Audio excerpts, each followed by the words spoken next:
Ok, dentro de lo que estamos viendo como las artimañas que Satanás usa en contra de los hijos de Dios, una de las cosas que ya hemos dicho tangencialmente y que me agradaría recordar un poco más es que el diablo utiliza las debilidades de los creyentes como herramientas para su malvada causa. Es decir, Satanás no solamente buscará hacernos daño a nosotros en nuestra vida espiritual, en nuestra comunión con Dios, en nuestra santificación, en nuestra fe, sino que Satanás procurará usar nuestro pecado para causar daño al pueblo de Dios. Y es lo que nosotros ya vimos en primer libro de Crónicas 21:1, cuando allí se nos dice que el diablo se levantó contra Israel e incitó a David a hacer un censo. Ya hicimos la comparación con el libro de Samuel y se nos deja ver que realmente fue Dios el que estaba contra Israel, propició una tentación. Dios no tienta directamente, sino que usó a Satanás, quien conocía bien el corazón del rey y conocía bien el orgullo que como rey estaba cultivando. Lo incitó para hacer un censo, pero las consecuencias de este pecado no solamente fueron para el rey, las consecuencias fueron para el pueblo, y la Biblia nos dice que como consecuencia de ese censo pecaminoso hubo miles de muertes. Entonces, nuestros pecados pueden causar grandes estragos, especialmente el pecado de los líderes. Especialmente el pecado de los ancianos, el pecado de los que están en eminencia, el pecado de aquellas personas, aunque no sean pastores, hasta pueden ser damas, que de una u otra forma Dios les concede la gracia para que otras damas las miren, para que otras damas, por decir así, las observen y vean lo que ellas son. Ellas se convierten como especie de una guía. Bueno, cuando este tipo de personas, el diablo las tienta y caen, el diablo no guarda el pecado en la recámara de cada uno. El diablo no va a poner un manto para que no se den cuenta. Él va a buscar la forma de que otros se enteren con el fin de causar daño. Pedro fue usado por el diablo. Pedro se convirtió en vocero de Satanás aquí en Mateo 16, verso 22 al 23, ¿cierto? La escena es que Cristo ha anunciado que Él va a ir a la cruz, y Pedro se levantó y dijo algo que parecía noble. No, nunca tal acontezca eso, no, nunca vayas a la cruz. ¿Cómo se te ocurre que eso va a ser? Y Cristo tiene que decirle: apártate de mí, Satanás. No porque Pedro fuera Satanás, pero Satanás usó el deseo de la carne, el deseo antropocéntrico, el deseo humanista que uno tiene por el bienestar, para tratar de seducir a Cristo de que no fuera a la cruz. Y esto es algo que puede pasar mucho en nuestras vidas, ¿cierto? Alguien viene y nos cuenta: no, es que mi esposo me hizo esto, o él hizo esto, y no, qué hombre tan malo y qué tal. Bueno, ¿cómo vas a responder tú? ¿Vas a responder como el mundo responde? No, pero ¿qué? Ya hoy día ya tú no tienes que aguantarte eso. Divórciese, sepárese de ese hombre malo. No, porque estás pensando simplemente desde el bienestar humano. No estás pensando a la luz de lo que la Biblia dice lo que el matrimonio es. Y el matrimonio a la luz de la Biblia es la negación de uno mismo. Que cuando Dios dice los dos serán una sola carne, para que sean una sola carne, siendo que los dos, cada uno es una carne y son dos carnes, para que se conviertan en una carne se necesita que los dos mueran. Como alguien dijo, cuando uno va a una boda, realmente va es al funeral de dos. ¿Cierto? Sí. Para que se conviertan en una sola carne, los dos mueren. Y cuando dice que los dos mueren, es que yo muero a mi norte, yo muero a mis logros, yo muero a lo que quiero, yo muero a mi gozo, yo muero a mi satisfacción, y yo quiero que mi cónyuge sea lo que Dios quiere que sea, ¿verdad? Entonces, bueno, ¿cómo vamos a ser voceros de Dios o del diablo? Y uno en ocasiones puede ser vocero del diablo cuando no conoce bien lo que la Biblia dice. Pedro no conocía bien lo que la Biblia decía que tenía que sufrir el Cristo de Dios. Y entonces él viene y se alinea, ¿no?, con lo que Satanás desea. Pero quiero que observemos esto. En estos casos y otros registrados en la Biblia donde el diablo usa la debilidad del cristiano, no se dice que el demonio posea a estos creyentes. Ni en el caso de Eva, ni en el caso de Job, ni en el caso de David, ni en el caso de Pedro, ni en otros casos más.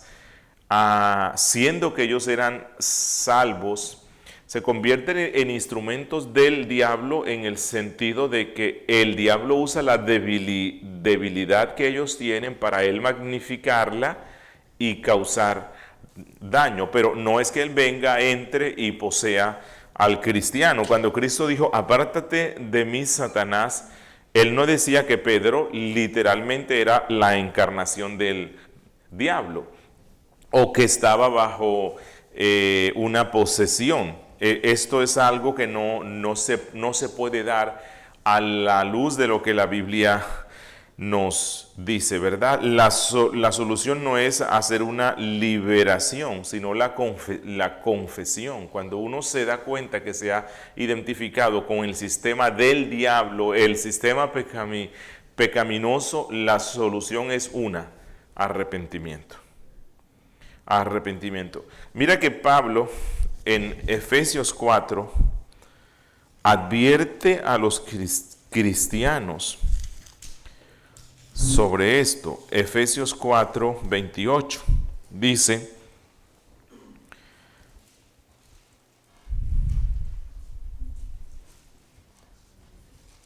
sí está, ok, sí. 4:20, desde el 26 dice: airaos, pero no pequéis. No se ponga el sol sobre vuestro enojo, ni deis lugar al diablo. El que hurtaba no hurte más, sino trabaje haciendo con sus manos lo que es bueno, para que tenga que compartir con el que padece necesidad. Así que Pablo, en medio de esa descripción de lo que es el proceso de santificación, que es dejar de hacer lo malo y reemplazar eso malo por algo bueno, dejar de hacer el pecado y reemplazarlo por la virtud cristiana opuesta, Pablo dice: no den lugar al diablo. Y vuelvo a insistir, el diablo está más cerca de lo que uno piensa. Pero no para asustarnos, no para causarnos, no. Lo que él quiere es que yo peque. Lo que él quiere es que yo sea y cuando yo peco, me convierto en instrumento para mi propia aflicción y aflicción de otros. No deis lugar al diablo, no deis el espacio para que él pueda hacer lo que él quiere. Segunda a Corintios 2:11.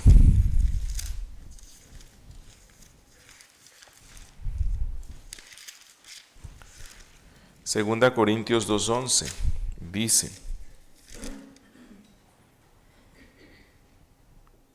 desde el verso 10, y al que vosotros perdonáis, yo también, porque también yo lo que he perdonado, si algo he perdonado, por vosotros lo he hecho en presencia de Cristo, para que Satanás no gane ventaja alguna sobre nosotros, pues no ignoramos sus maquinaciones. ¿De qué habla Pablo aquí? Bueno, habla de la restauración de alguien que estuvo bajo disciplina eclesiástica, y se le impuso, se le expulsó, hubo arrepentimiento luego de un tiempo, y Pablo dice, bueno, ya él se arrepintió, está dando frutos de arrepentimiento, vuelvan a recibirlo, ¿no?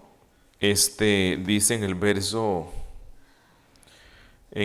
6, le basta a tal persona esta reprensión. Así que al contrario, vosotros más bien debéis perdonarle y consolarle para que no sea consumido de demasiada tristeza, por lo cual os ruego que confirméis el amor para con él. Así que cuando el amor está ausente, cuando se impone el látigo, cuando se impone el juicio, y cuando uno quiere es denle duro a ese impío malvado, y el otro está en arrepentimiento, Pablo dice que esa falta de amor es darle ventaja al diablo. Darle ventaja, y cuando él dice darle ventaja, luego dice porque no ignoramos sus maquinaciones. El diablo aprovecha los problemas que se dan en la congregación para él hacer de las suyas y causar mucho daño. Y cuando el diablo gana ventaja en las relaciones eclesiásticas, el daño que él hace es grave, y hemos visto congregaciones que prácticamente se destruyen o fraccionan cuando se permite que el amor entre en debilidad, cuando no se cultiva el amor bíblico. Y Santiago 4.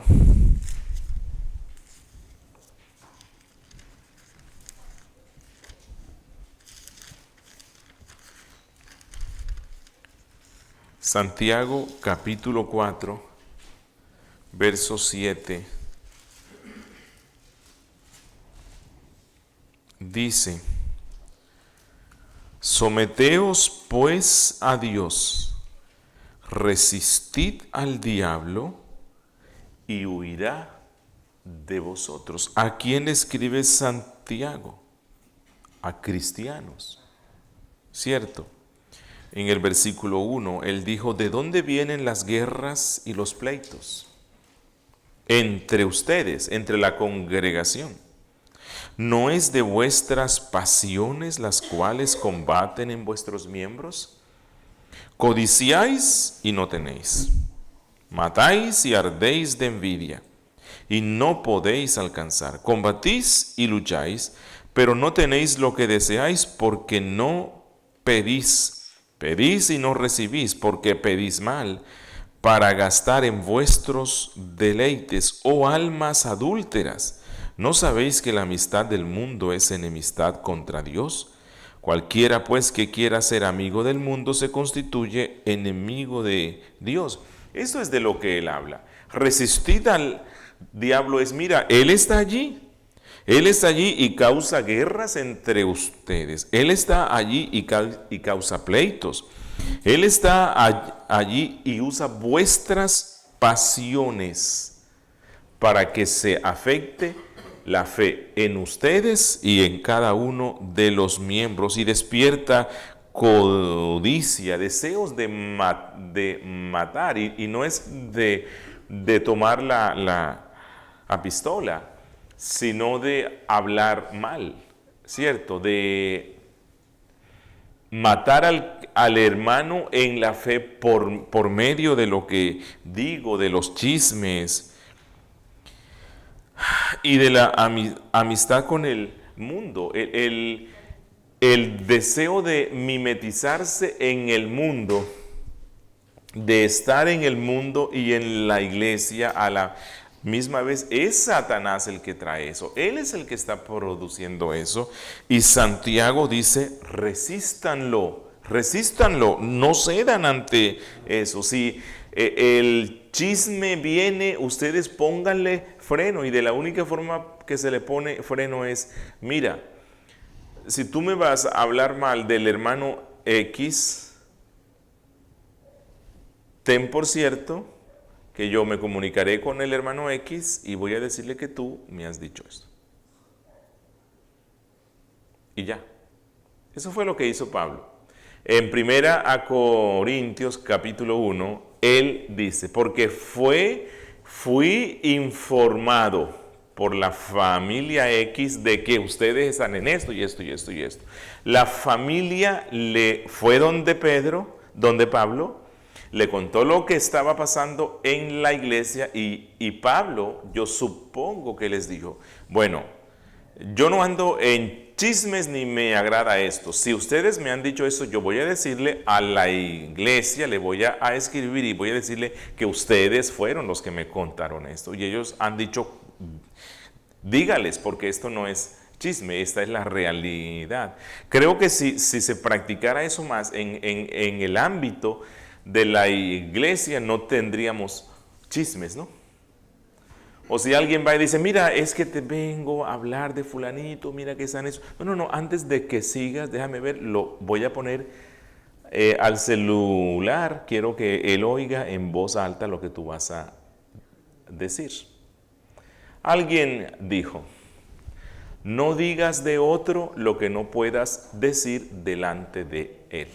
Si uno hace eso, no se mete en chismes. Y ahora, si no se atreve a decirlo delante de él, pero es algo cierto, pues entonces no se lo diga a nadie, sino ore por él.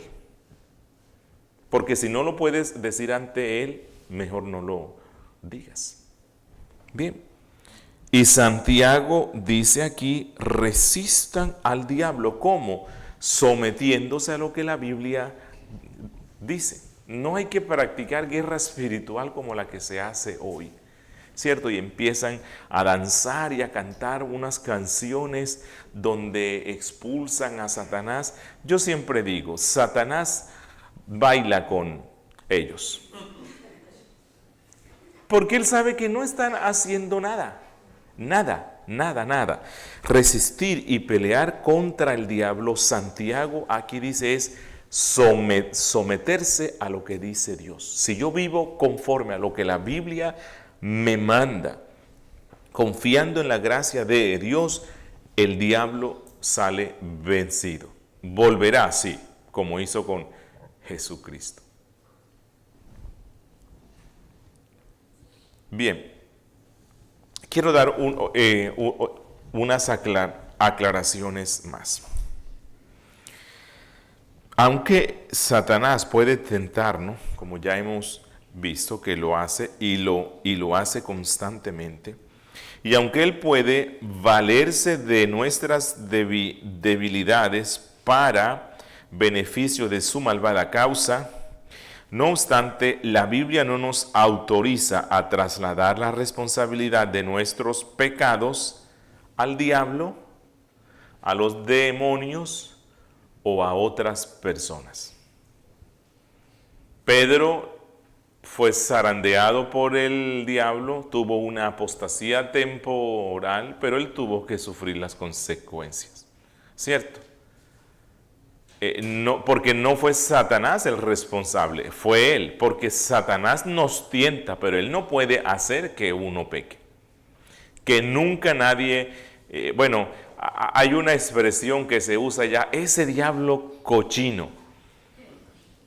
Cuando dice, bueno, ¿y qué te pasó? No, el diablo cochino. No fue el diablo, fuiste tú, ¿cierto? No es un espíritu del mal, no es el mundo, eres tú. Si tú pecas, eres tú el responsable y la Biblia misma es clara en eso. Miren lo que dice Mateo 15, 18.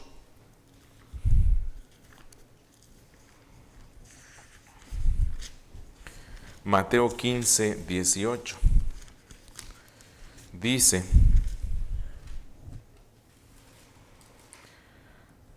pero lo que sale de la boca, del corazón sale, y eso contamina al hombre, porque del corazón salen los malos pensamientos, los homicidios, los adulterios, las fornicaciones, los hurtos, los falsos testimonios, las blasfemias. Estas cosas son las que contaminan al hombre, pero el comer con las manos sin lavar no contamina al hombre. Así que Cristo es claro aquí. No le tenemos que trasladar nuestra culpa o responsabilidad a Satanás o un demonio. Es nuestra, pero que Él usa eso a causa de nuestro propio descuido. Toda clase de pecado es responsabilidad del ser humano. Y la solución no está en una liberación como algunos hacen, sino en confesión y arrepentimiento. Esa es la solución. Otra aclaración. En la ley de Dios, a los que cometían pecados atroces o escandalosos, se les condenaba a muerte.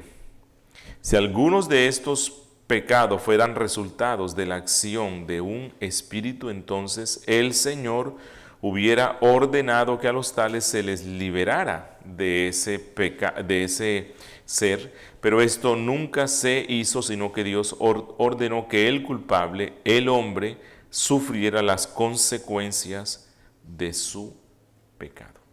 O sea, no vemos en el caso de la idolatría, en el caso de la blasfemia, en el caso de la inmoralidad sexual, cualquiera que sea este caso, lo que Dios dice es mátenlo. Y eso es lo que significa, Él es el culpable, Él es el responsable, aunque el diablo haya atizado leña, ¿no?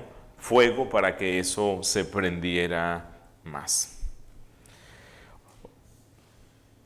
Bien, no sé hasta aquí si hay dudas o hay inquietudes sobre esto.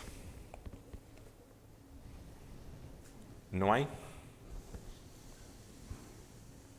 Bueno, quiero que antes de pasar a una nueva sección y como parte de estas artimañas, veamos otra más. Y es que con el permiso de Dios, el diablo puede usar las fuerzas de la naturaleza para sus planes malos. En ocasiones Dios le concede al diablo que él use el viento, que use el trueno, que use la lluvia, que use un temblor, que use esas cosas para causar mal, para hacer mal, para debilitar la fe. Y esto se puede ver en la Biblia, ya lo hemos visto en el caso de Job. En el caso de Job, Dios le permitió que causara un tornado y tumbara una casa, que del cielo cayera truenos y relámpagos y prendieron una finca. En el caso de Lucas 13, 16, allí encontramos el caso de una hija de Dios, que creo que ya la mencionamos, a la cual le causaba una enfermedad. Dice en el verso 15, Entonces el Señor les respondió y dijo: Hipócrita, cada uno de vosotros no desata en el día de reposo su buey o su asno del pesebre y lo lleva a beber. Y a esta hija de Abraham, que Satanás había atado 18 años, ¿no se le debía desatar de esta ligadura en el día de reposo? Aquí no hubo exorcismo, o sea, no hubo una reprensión en el sentido como que hubo una liberación, pero Cristo sí relaciona la enfermedad que esta hija de Abraham, esta hija de la fe tiene con el accionar específico y particular del diablo. Y él dice que esta hija de la fe durante 18 años había sido atada por el diablo con una enfermedad. Era hija de Dios, pero bajo una enfermedad. Creo que un caso más claro se puede ver en 2 Corintios capítulo 12. Miren esto. 2 Corintios 12, desde el verso 7. Aquí habla Pablo. Y dice Pablo, verso 7, y para que la grandeza de las revelaciones no me exaltase desmedidamente, me fue dado un aguijón en mi carne, un mensajero de Satanás, que me abofeté para que no me enaltezca sobremanera, respecto a lo cual 3 veces he rogado al Señor que lo quite de mí, y me ha dicho: bástate mi gracia, porque mi poder se perfecciona en la debilidad. Por tanto, de buena gana me gloriaré más bien en mis debilidades, para que repose sobre mí el poder de Cristo. No se sabe aquí cuál era el aguijón, pero sí dice Pablo que era un aguijón en la carne, era algo que le afectaba a él en su propio cuerpo, en su propio ser, que le causaba una aflicción grande, tanto que él dice que le clamó 3 veces a Dios que lo quitara de él, y Dios le respondió no. Aunque el texto no nos deja ver de una forma clara qué era eso, posiblemente, y aquí entro en el plano de la especulación, posiblemente era una enfermedad que tenía Pablo en la vista, posiblemente. ¿De dónde sacó esto? Escribiéndole a los Gálatas, el apóstol Pablo, cuando empieza a reprenderlos porque ellos estaban yendo por el lado de los judaizantes y estaban ya despreciando a Pablo, Pablo al principio él dice: pero mira, cuando yo me presenté ante ustedes, la primera vez que yo fui en debilidad. Yo fui como un hombre débil.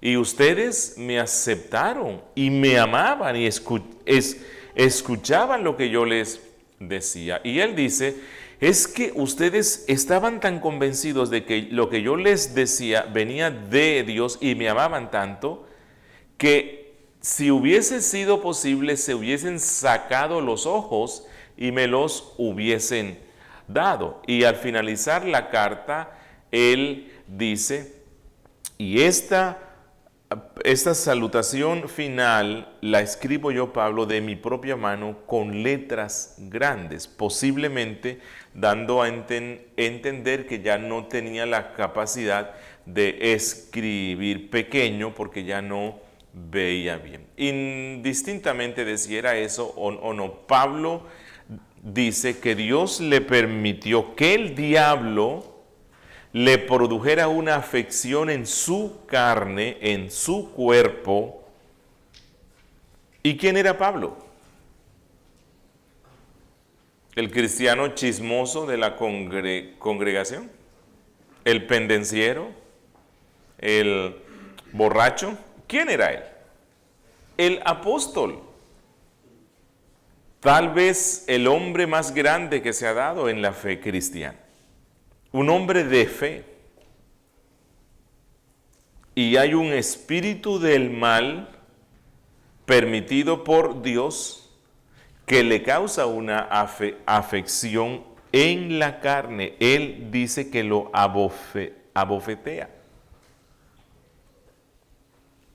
Él hizo liberación.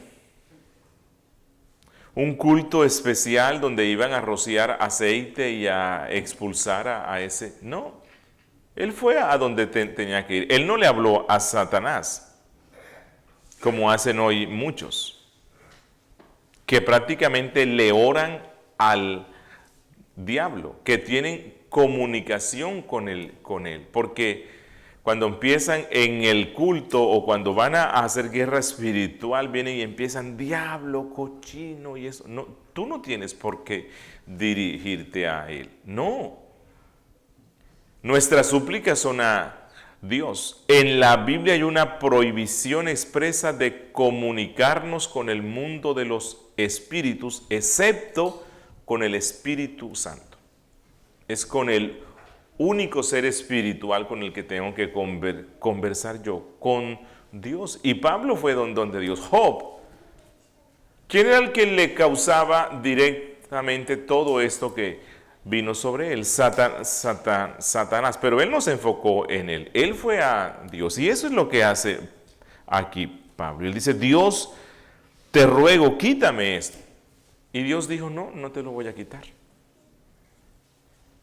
Porque yo estoy usando ese látigo del diablo para que no te vayas a enaltecer, para que no te vayas a enorgullecer mucho de esas revelaciones que te estoy dando. Y Pablo pudo entender esto. En ocasiones Dios puede permitir que el diablo cause enfermedades. Si usted va donde el médico y no le descubre nada, y le mandan medicina y exámenes y todo, y no hay nada. Bueno, forma parte de eso. Y como dije antes, ya no se debe enfocar uno en por qué, sino para qué. Y Pablo aquí entendió el para qué. Era una forma que usaba Dios para mantenerlo humillado, porque Dios lo estaba usando de una forma muy grande. No sé si se han dado cuenta, si han ido un poco a la historia, pero cuando nosotros vemos a los grandes hombres de Dios, Agustín, Pablo, Calvino, Lutero, Spurgeon y otros más, eran hombres que tenían enfermedades graves, enfermedades que les causaban aflicción y dolor impresionante. Y no me imagino a Pablo, bueno, y puede que lo haya dicho, Dios, tú sabes que yo soy misionero, tú sabes que yo ando por todo el mundo, quítame esto, porque si me quitas esto voy a ser más efectivo, si me quitas esto voy a tener más libertad para andar por el mundo. Pero Dios es más sabio que uno, y a Pablo le permitió eso, a Calvino le permitió una enfermedad que prácticamente lo mató siendo aún joven. Ahora, dice uno, él pudo haber hecho más. Sí pudo haber hecho más, pero a lo mejor eso más pudo haber sido malo. Sí. Recuerden Ezequías, Dios le concedió 15 años más. Y en los 15 años más, como decimos allá, la embarró. La regó, dicen en México, ¿cierto? Así que no, si Dios no permite que tú hagas más de lo que te permite hacer, es porque Él quiere que sea eso, porque si haces más puede que sea malo, que la riegues, ¿sí?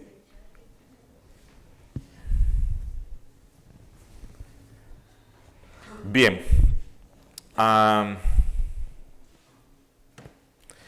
Otra artimaña de Satanás es que él puede utilizar a los hombres que están bajo su influencia para llevar caos a las naciones y oposición al reino de Dios. Y todo esto se lo permite Dios. Y esto es donde uno dice, bueno, la mejor doctrina que existe es la doctrina reformada. ¿Por qué? Porque nosotros no empezamos a ver, es que este texto dice esto, este texto dice esto otro, y llega uno a conclusiones parcializadas. No, tenemos la fe en la soberanía de Dios y en la responsabilidad del hombre, que Dios controla todo y al diablo mismo, y que Dios usa al diablo para que le haga oposición a él. Sí, eso es lo que se nos deja ver en la Biblia. Dios usa al diablo para que le haga oposición a Dios y Dios le hace guerra también a él. ¿Por qué hace Dios eso? No sé, pero todo eso es para su propia gloria y es lo que la Biblia dice. Miren esto, Daniel 10.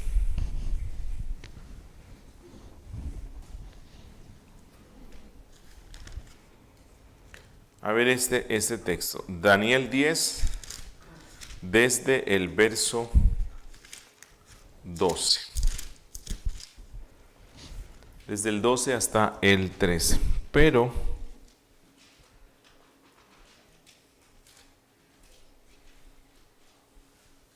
sí, desde el 10, pero no hasta el 12, sino por allí como hasta el 15. Dice, entonces me dijo,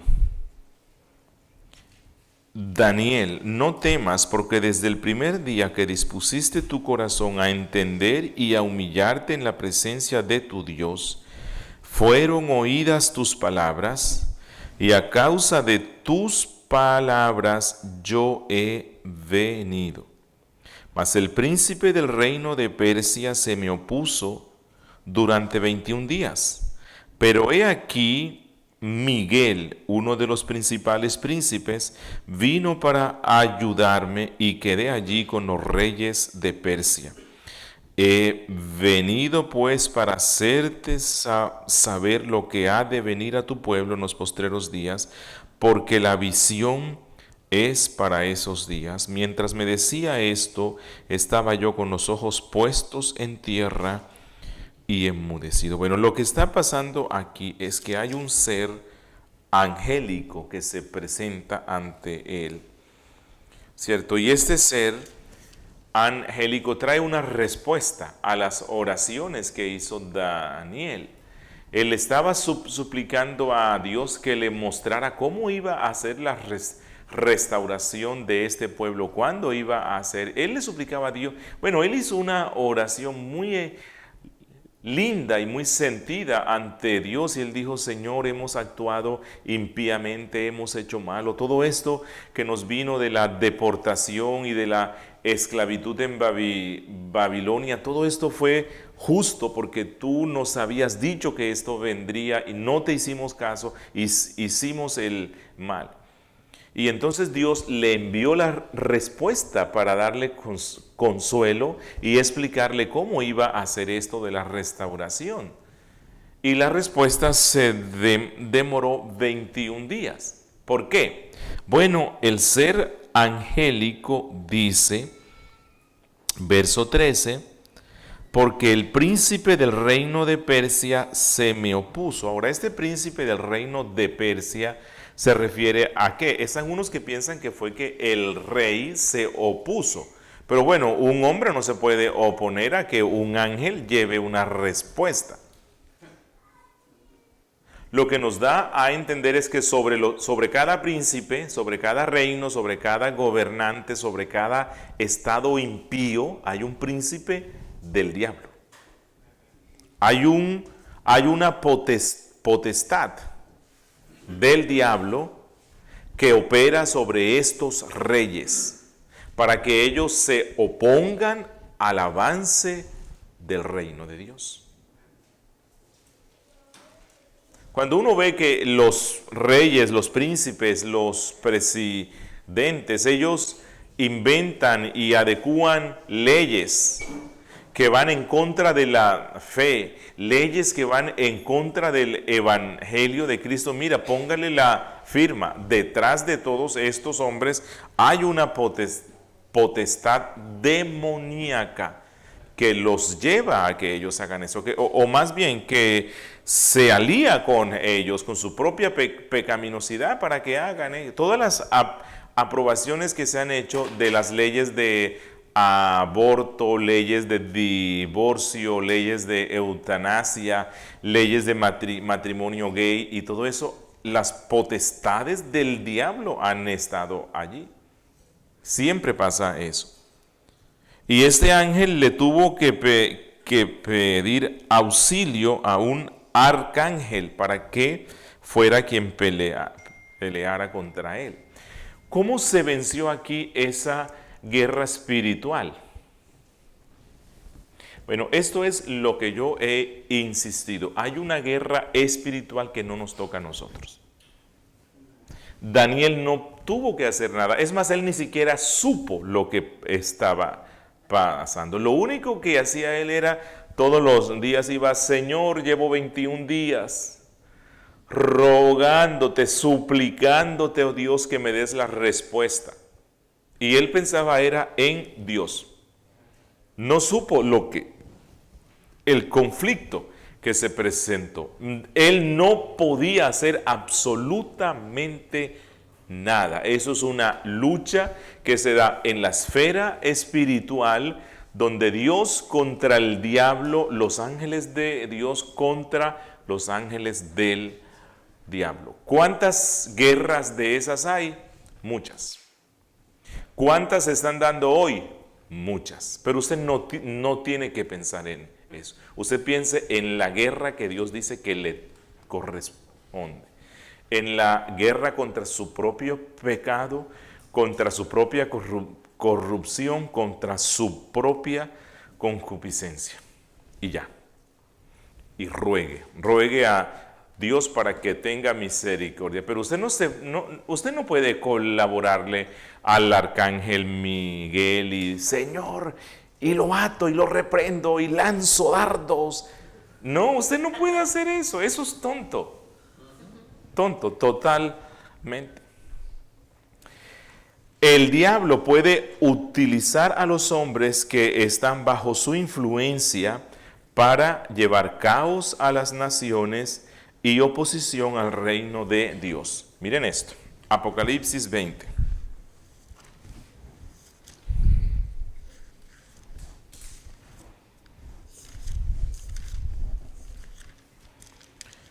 Apocalipsis 20 desde el verso 7 dice: Cuando los 1000 años se cumplan, Satanás será suelto de su prisión y saldrá a engañar a las naciones que están en los 4 ángulos de la tierra, a Gog y a Magog, a fin de reunirlos para la batalla, el número de los cuales es como la arena del mar. Esto habla de la guerra final que va a existir entre el diablo y Dios y el pueblo de Dios. Pero lo que nos muestra es que él se especializa en convencer a los reyes, a los estados, a los jueces, a los gobernantes para que le hagan oposición al avance del reino de Dios. Cuando una nación o un pueblo en un tiempo X tiene todas las facilidades del mundo para evangelizar,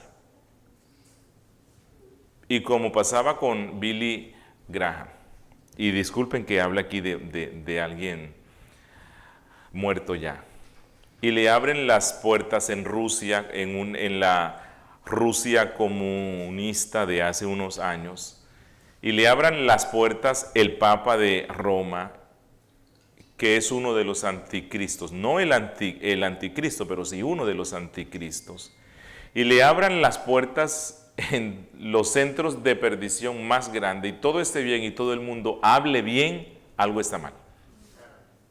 Algo está mal. El diablo no te está haciendo oposición, y si el diablo no te hace oposición es porque tú estás aliado con él, aunque no lo sepas. Cuando en una nación el evangelio puede prosperar bien y todo está tranquilo, algo está mal. La Biblia dice, Cristo dijo, esa fue una promesa segura que nos dio Él. En el mundo tendréis aflicción, pero confiad, yo he vencido al mundo. Y el Nuevo Testamento dice, el que quiera vivir piadosamente, ¿qué? Sufrirá persecución.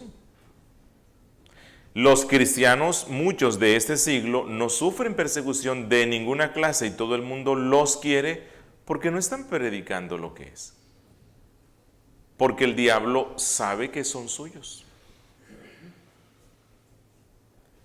Y yo sé que en naciones como esta, donde el evangelio creció mucho y hubo un tiempo donde la fe se arraigó, bueno, el diablo no se podía quedar quieto y ya él se metió a la Casa Blanca desde hace tiempo, hace mucho tiempo, de tal forma que le hace persecución a los santos, no a los impíos que se creen santos, no a los inconversos que se creen miembros de la iglesia de Cristo, no a las denominaciones que se creen que pertenecen a Cristo, cuando en realidad son una plataforma en la cual el diablo hace de las suyas.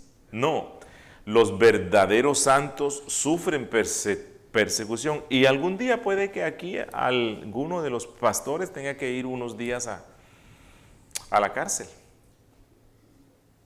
Sí, puede que pase eso, ¿verdad? Porque no quiso casar a dos gays.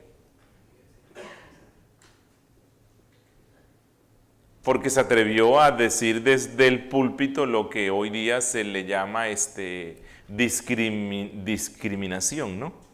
Cuando se habla sobre esta clase de... Bueno, entonces, ¿qué vamos a hacer con todas estas leyes? ¿Amoldarnos a las mismas? Bueno, hay que hacer lo que los apóstoles hicieron cuando los líderes de su pueblo le han dicho, os hemos dicho que no anuncien más el nombre de Cristo. ¿Qué fue lo que respondieron ellos? ¿Es lícito obedecer a los hombres antes que a Dios? No nos vamos a rebeldizar contra el Estado, contra lo que es lícito, pero cuando las leyes del Estado van en contra de las leyes de Dios, lo que prima es lo que Dios dice. No nos va a ir bien, no nos va a ir bien. Y algunos, yo no digo que los van a matar, bueno, estamos en una era en la cual pues el pluralismo y relativismo que hay hoy, no, pero puede que los lleven preso. Pueden que los maten socialmente. Puede que les quiten la licencia y tengan que funcionar clandestinamente. Y eso es lo que Satanás hace. El mal seguirá creciendo cada vez más en medio de un mundo malo. Y los estados cada vez menos y menos y menos van a ser aliados de la iglesia. Y cada vez se van a oponer hasta que venga la guerra última, donde Cristo los vencerá definitivamente. Bien, Apocalipsis 2:10.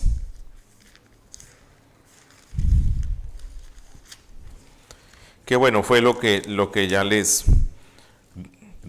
dije, ¿no? Donde dice, no temas en nada lo que vas a padecer. He aquí el diablo echará a algunos de vosotros en la cárcel para que seáis probados y tendréis tribulación por 10 días. Sé fiel hasta la muerte y yo te daré la corona de la vida. Y ahora, cuando dice que el diablo es el que los echa en la cárcel, no es que él venga y se va a personificar y usted ve que viene alguien con los cuernos y todo eso y no, usará a los jueces, usará a las leyes, usará todo este sistema del mal. Y es una prueba que nos manda Dios. Bien, inquietudes. A ver, Pastor Ricardo.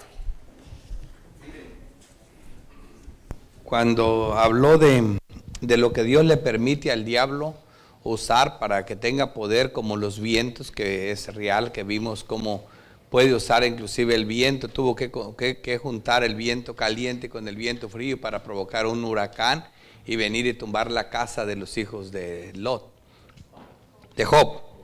Pero aquí también vimos nosotros, en el caso de otra de las cosas que le permite, yo lo he oído también de algunas enseñanzas de esto, que le permite alterar genéticamente el código o el cuerpo humano, ¿verdad? En el caso de Pablo con la ceguera, en el caso de Lucas 13, versículo 11, de la mujer encorvada, él la tenía encorvada, o sea, sí puede tener efectos en el cuerpo de la persona. Usted lo dijo al principio, ¿verdad? Que también el cuerpo, como en el caso de él. Entonces eso muchas veces la gente piensa que no puede, pero en ocasiones debido al pecado, como bien lo dijo, sí se puede que la persona llegue a ser afectada en su cuerpo. Así que sí puede tocar también genéticamente su cuerpo y descomponer, como en este caso una joroba que tenía la mujer encorvada, ¿verdad? Creo que se le llama espondilitis anquilosante. Okay. Pues no es necesario que sepa eso para... Pero Satanás, ¿verdad? Así es, lo importante sí, es que Dios, de alguna manera, lo de Pablo también tiene un nombre entre medicina, pero lo hizo Satanás también, ceguera. Así es. Sí. Por aquí, hermano, pásame el micrófono.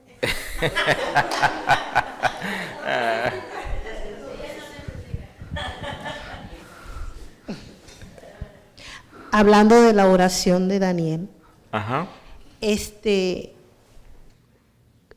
Esa guerra de la que usted habló, que nosotros no podemos ser participantes, que se da. En el caso, puede estar sucediendo también cuando nosotros estamos orando por las almas perdidas, también hay esa guerra, puede estar ocurriendo esa guerra para un convertimiento de una persona. Por años estamos orando por una persona, ¿verdad? Y sabemos que no depende de nosotros. Sí, se puede dar, obviamente, Satanás no quiere que le quiten sus almas y Satanás va a hacer todo lo que esté a su alcance para estorbar. Por eso es que uno debe orar, ¿no? Para que la gracia y la misericordia de Dios le quite las vendas de oscuridad y ceguera para que haya una conversión. Ahora, no voy a enfocarme en los espíritus, no voy a empezar, Señor, reprende ese espíritu de ceguera y de esto que opera en él. No, Dios no me manda a que pides. Lo que pido, Dios, ten misericordia de él y conviértelo. Y bueno, si es de los de él, Dios lo va a convertir y si no, no. Entonces, o sea, somos conscientes de que hay una guerra. Somos conscientes de lo que el diablo hace, lo que los espíritus del mal hacen, pero no nos vamos a enfocar en el diablo, sino en Dios. Que eso quede claro siempre. Nuestra oración es a Dios, no a Satanás. Bueno, no sé qué otra, sí, hermano Marcos. Quisiera decir que, sabiendo que dice uno de los pecados favoritos de Satanás y que a veces oramos mucho por él y a veces creemos que viene de parte de Dios, cuando detrás de eso está Satanás. Y dice, tenemos un mal, todos los seres humanos casi que amamos mucho al dinero. Y eso no veo que de los daños más grandes que hace Satanás, a veces facilita y ayuda a que el hombre prospere en eso. Y es un tiempo que debemos estar con mucho cuidado, mucha oración, porque Satanás usará eso, sabe que nos encanta y que tenemos mucho amor al dinero. Que Dios nos ayude en esas cosas. Thomas Brooks, si no estoy mal, en un libro que él escribió que no está en español, se llama, bueno, es un nombre, ellos se especializaban en unos nombres que dice uno, Wow, qué cosa. Algo así como la corona y la gloria de la felicidad. Pero realmente es un libro sobre el tema de la santificación basado en Hebreos 12:14, donde dice, seguid la paz y la santidad sin la cual nadie verá al Señor. Allá estamos haciendo una traducción de ese libro. Espero que cuando esté se les pueda compartir y espero que sea gratis, no sé. Y una de las cosas que decía él, en lo cual tiene que estar uno muy alerta a las tentaciones del diablo, decía él, en tiempos de prosperidad. Y es cierto, los tiempos de prosperidad pueden ser una tentación muy grande. Es más, pueden ser, no, son una tentación, porque está el riesgo de la vana confianza, está el riesgo de usar eso para lo que no es, está el riesgo como de creerse, oh Dios, gracias que yo soy uno de tus hijos preferidos. Y bueno, no. Decía John MacArthur en una ocasión que los ancianos lo llaman y le dicen que le iban a aumentar el sueldo. Y él les dijo, no, pero es que el sueldo que yo tengo es bueno, no necesito más. ¿Para qué? Los ancianos dicen, no, usted tiene que recibir este sueldo nuevo porque deseamos ver cómo usa usted el dinero. Así que en los tiempos de prosperidad también son una prueba y son una tentación. Y es cuando, creo que es uno de los tiempos cuando más necesitamos buscar de Dios. Porque en los tiempos de necesidad uno busca de Dios así, ¿cierto? Pero en los tiempos de prosperidad es cuando uno se vuelve confiado. Sí, así es. Es el amor al dinero. Bien. Hermano Julio, Sí. disculpe, acerca del don de la sanidad, yo sé que somos cesacionistas, pero hay calvinistas que creen en el don de la sanidad, como el pastor Matt Chandler, y en el don de lenguas, pero en el sentido en el caso del don de la sanidad, pues usted dijo ahorita que hay creyentes que tienen enfermedades a causa de que, bueno, a ver si entendí bien, que Dios le da permiso a Satanás para que mande enfermedades. Entonces, si Dios quiere, Dios se sana a esa persona.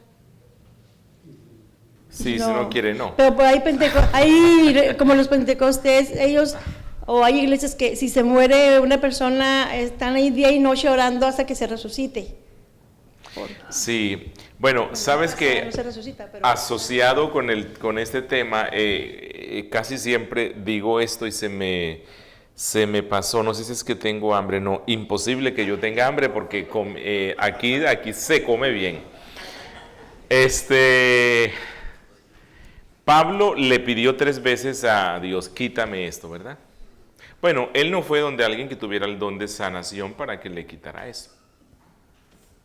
Santiago es claro y él dice que si alguien está enfermo, él no le dice que vaya donde los que tengan el supuesto don de sanación, que sí existió, Dios lo dio para un tiempo. Y una vez que ese tiempo se termina, ya no está más. Sino que Santiago dice, vaya y pídanle a los ancianos para que oren por él, ¿cierto? Y Dios puede sanar. si es tu voluntad, sáname. Fue lo que nos dijo Cristo. Fue lo que nos dijo Cristo. Pero quiero ir a ese punto. Pablo pidió 3 veces, quítame esto. A la tercera, ya él dijo no. Bueno, uno dice que a la tercera es la vencida, ¿no? Aquí no, si a la tercera ya no venció es porque Dios no quiere y él pudo entender eso. Hay que tener cuidado con el ser insistentes ante Dios en pedir algunas cosas que Dios no ha dicho que me las quiere dar. Cristo nos enseñó a que uno pida. Bueno, él usó una ilustración, el de la viuda pobre ante el juez injusto y que ella iba y lo cansó y el juez le dio. Pero ¿qué era lo que pedía ella? Ella pedía lo que se supone que el juez tenía que hacer, que era justicia. Si yo soy un poquito torpe para tomar decisiones, Santiago dice, vaya donde Dios y pídale sabiduría. Si sigo siendo torpe, voy donde Él, voy hasta que tenga. Pero Dios no me ha dicho que me va a dar un carro, no me ha dicho que me va a hacer rico, no me ha dicho que me va a curar todas mis enfermedades. Así que esas cosas yo se las puedo pedir, si son lícitas. Pero debe haber ese punto en el cual uno logra discernir si sigue con la petición o no. ¿Debemos insistir en sanidad? Yo creo que hay que presentarlo ante Dios y como mínimo en el ejemplo que Pablo dice hay que pedirle 3 veces.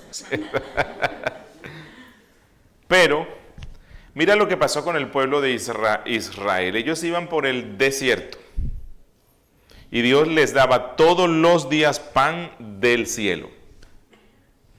Pero empezaron a desear comer carne, ¿no? Y pídale carne, y pídale carne, y pídale carne. Murmuraron contra Moisés, murmuraron contra Dios y Dios les dio carne. Dios no le quería dar eso. Pero Dios dice, ok, me insisten en que les dé eso y murmuran contra mí porque quieren eso, se los voy a dar. Y se los dio. Y ese mismo día que se los dio, murieron miles de personas. Dice la Biblia, la carne aún estaba en sus dientes cuando vino una peste que envió Dios. Yo no puedo forzar el brazo de Dios para que me dé lo que no me quiere dar, pero en ocasiones Dios me complace en lo que yo pecaminosa e insistentemente insisto, que Dios sabe que va a ser para mi mal y me lo manda y me deja ver, oiga, no seas tan necio. Spurgeon cuenta una historia. Él decía que un día lo llamó una dama y él fue porque tenía un niño, un bebecito, y le dio una enfermedad y el niño no se curaba y mal, y le pidió a él para que él fuera, y él fue. Oró por el niño y finalizó la oración como debe finalizarse. Oh Dios, si tú quieres, sánalo. Hágase tu voluntad. Y la mamá se levantó y dijo, no ore eso. Ore es que se sane. Y Spurgeon cuenta que el niño creció y 18 años más tarde ella tenía su alma partida presenciando la pena de muerte que le aplicaban a su hijo porque era un delincuente. Entonces hay cosas que Dios dice que se le pidan, que Él ha prometido. Hay otras que no. Pídale todo lo que es lícito, sí. Lo que prometió, pídaselo hasta que lo tenga, ¿cierto? Dios prometió perdón, Dios prometió santificación, Dios prometió sabiduría, Dios prometió crecer en la gracia, crecer en Cristo. Pídale eso todos los días. Y el pan diario, ¿no? Porque Cristo dijo que se le debía pedir. Hermano, ahorita que comentó acerca de esa madre con su hijo, conocemos a una señora que es de la prosperidad y le estaba comentando que orara por mi hijo porque iba a tener unos análisis, estaba un poco enfermo. Dice, decláralo sano, algo así me dijo que. Entonces yo le dije, bueno, pues Dios también puede mandar enfermedades. Gritó y me dijo, ¿cómo se te ocurre decir eso? ¿Tú le quebrarías una pierna a tu hija? Le dije, ay, no le quiero. Entonces ella me dijo, no le quebraría una pierna a mi hija, pero entonces dije, ay, no. Sí, es una mala comprensión que hay de la doctrina bíblica, pero sí, vamos a tener precaución en eso, ¿ok? Vamos a descansar y regresamos. ¿Listo?